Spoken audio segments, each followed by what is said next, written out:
First things first with batting. The tool of your trade is your bat. You need a bat that's really light that you can control, especially control with your top hand. For right-hand batters, obviously that's your left hand, and if you want your left shoulder to control all your shots, you really need a bat that you can use and control well. Two ways of getting the correct grip. Firstly, you can lie the bat down, stand opposite the handle, literally put the two hands onto the handle, and make sure they come together. And what you'll actually see is a couple of V's.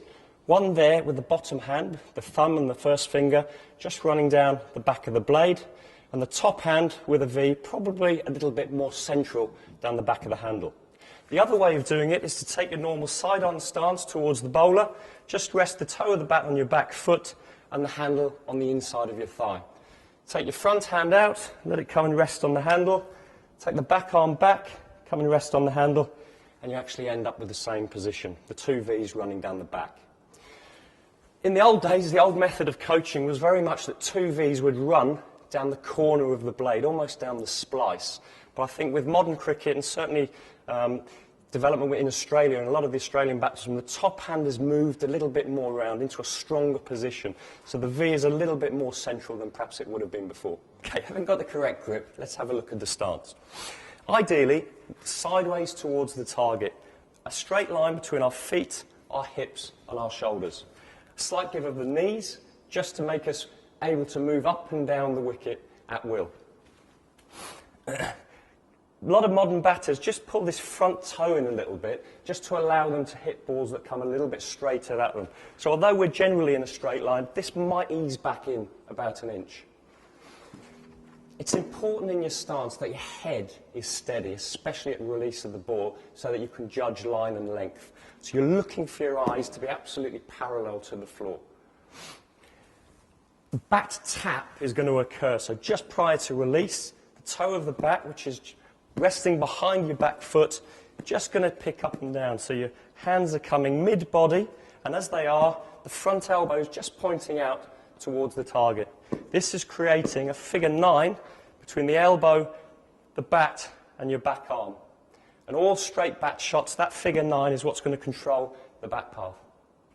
As well as having the head steady with the eyes parallel to the floor, it's important that we stand in the right position in front of the stumps. Batters who tend to crouch a little bit and get the head outside the line of the feet would ideally stand a little bit more leg side. I would prefer to see the batters stand with their head directly over the feet, because any shot we want to play, it's easier to create a base for that shot. If we start in a position where the head is outside the feet, it's very difficult then to be balanced when we actually want to play the shot. A couple of problems, or major problems with batting, can come if this top hand is in a weak position. What I mean by weak is, it could be a kink in the wrist. The minute we set the top hand on the handle, we want this to be very, very firm, almost as if there's a metal rod running down through it. That creates the straight line, the figure 9, and the elbow pointing, and the bat and the hand just become an extension of that. Once we get a bit weak in here, it's almost certain that the bottom hand is going to become the dominant one, and we're going to be looking to get all our power from the back arm.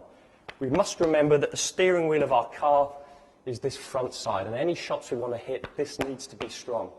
That can only be strong if the wrist is in a good position. Also, it can go too far the other way, and you end up almost with the heel of the wrist this side of the handle.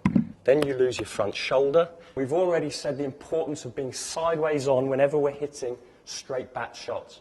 So just notice how as you turn that top hand and you lose this front shoulder, now again we'd be looking to play with all our bottom hand.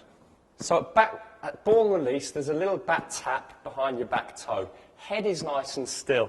As you judge the line and the length of the ball, hands come to mid-body as the front elbow points out to the target. You've now got your perfect figure 9. Whether you want to play forward or whether you want to play back, you've got the basis of a good technique to play your shots. If you do play forward, as your head and shoulder move to the length of the ball, the hands go back. And if you decide you're going back, again, as the back foot steps back, your hands are taken high behind you. This is known as the backswing and step. Against really quick bowling, you'll find a lot of batters will move just before the release of the ball to get themselves fired up and to get them going.